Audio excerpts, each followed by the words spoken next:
Para saudara dan saudari yang Tuhan cintai, selamat pagi dan selamat bertemu lagi dalam renungan harian dari Paroki Santo Petrus dan Paulus Sargapura, edisi hari Kamis tanggal 19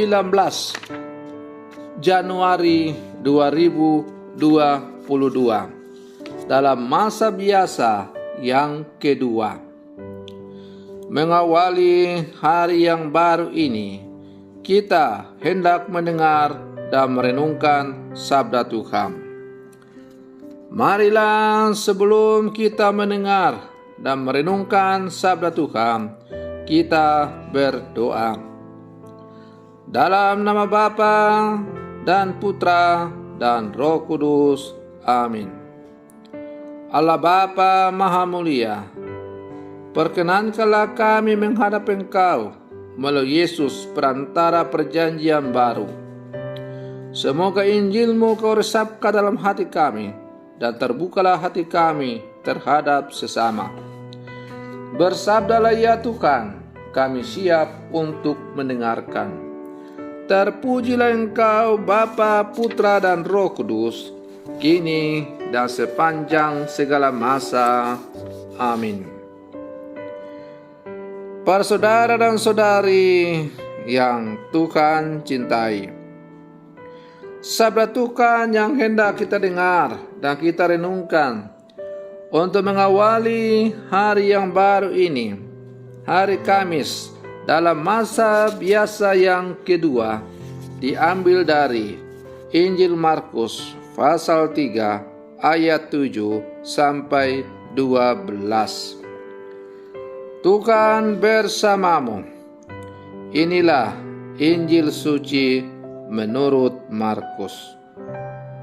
Sekali peristiwa, Yesus menyingkir ke Danau Galilea bersama murid-muridnya. Dan banyak orang dari Galilea mengikuti Dia.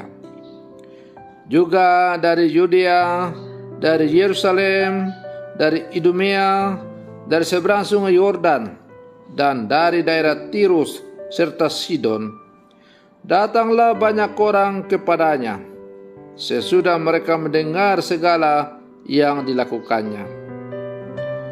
Karena banyak orang itu, Yesus menyuruh murid-muridnya menyediakan sebuah perahu baginya.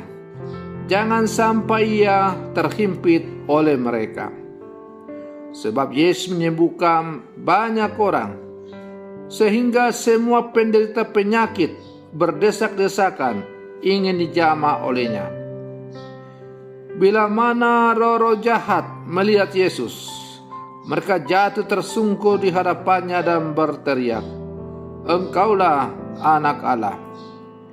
Tetapi dengan keras Yesus melarang mereka memberitahukan siapa Dia. Demikianlah sabda Tuhan.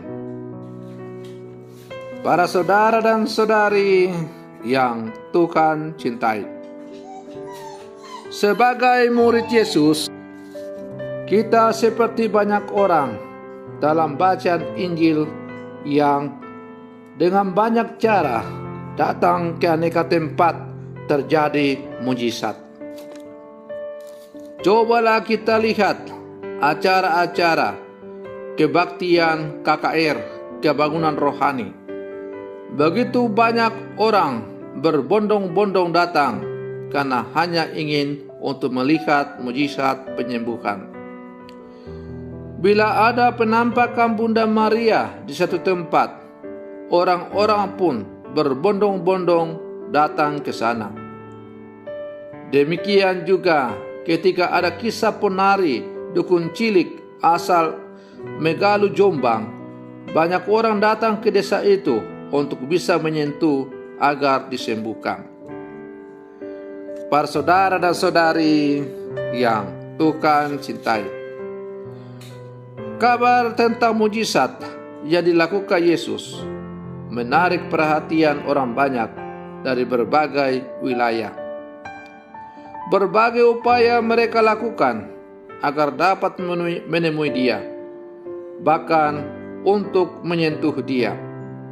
Sayangnya, kesediaan mereka mengikuti Yesus hanya karena merasa tertarik pada mujizat yang diperbuat Yesus. Itulah sebabnya Tuhan mengambil jarak, menghindar dari orang banyak dengan naik ke perahu. Hampir senada dengan itu, Yesus juga melarang keras pengakuan roh-roh jahat bahwa Ia adalah Anak Allah.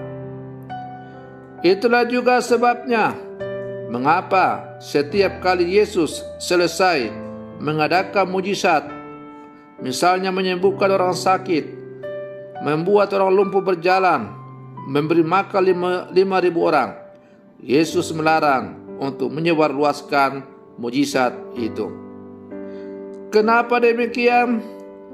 Karena ada bahaya bahwa orang berbondong-bondong datang kepada Yesus, bukan karena percaya kepada Yesus sebagai Anak Allah yang telah menjelma menjadi manusia, tetapi mereka berbondong-bondong datang kepada Yesus hanya sekedar untuk melihat atau mengalami hal-hal ajaib yang dilakukan oleh Yesus. Jadi mereka hanya percaya kepada mujizat yang dilakukan oleh Yesus. Padahal mujizat yang dilakukan oleh Yesus itu tidaklah penting. Mujizat yang dilakukan oleh Yesus itu hanyalah sebagai sarana untuk semakin menegaskan dan mewartakan siapakah Dia itu sebenarnya. Maka tanpa Yesus, mujizat itu tidak ada artinya. Oleh karena itu, kita percaya kepada Yesus bukan karena Ia mampu mengadakan hal-hal ajaib, tetapi kita percaya kepada Yesus karena kita sungguh yakin bahwa Ia adalah Putra Allah yang telah datang ke dunia untuk membawa manusia kembali ke dalam rangkulan kasih Allah. Para saudara dan saudari yang Tuhan cintai, mungkin kita juga akan bertanya-tanya, mengapa Tuhan menghindari desakan banyak orang dan juga melarang pengakuan tentang identitas dirinya? Bukankah Yesus sesungguhnya adalah Anak Allah? Memang benar. Akan tetapi status Anak Allah bukan hanya dinyatakan dalam bentuk demonstrasi kuasa atau mujizat yang spektakuler. Kemesiasan Yesus dinyatakan juga melalui penderitaan atau jalan salib, sesuatu yang jelas yang tidak disukai oleh manusia. Kepada para murid, Yesus menegaskan bahwa mengikuti Dia karena mujizat bisa saja membuat mereka akan sangat kecewa.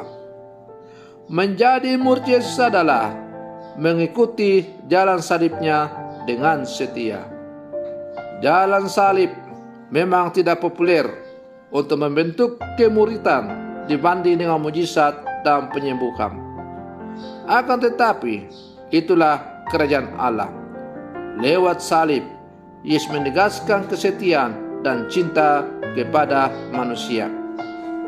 Karena itu, Yesus menegaskan bahwa barang siapa yang mau mengikuti Dia dan menjadi muridnya, dia harus menyangkal dirinya dan memikul salibnya setiap hari.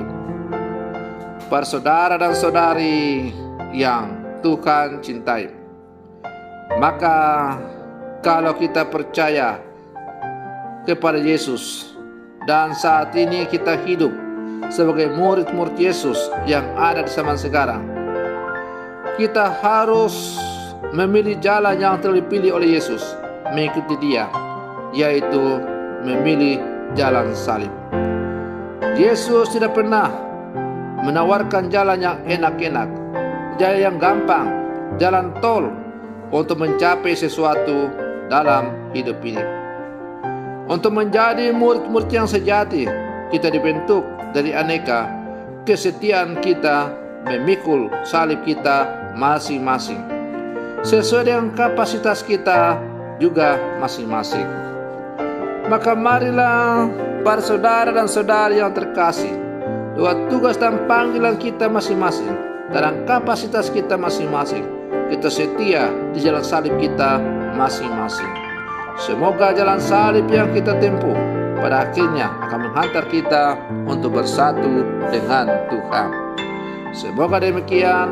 Selamat pagi. Tuhan Yesus memberkati.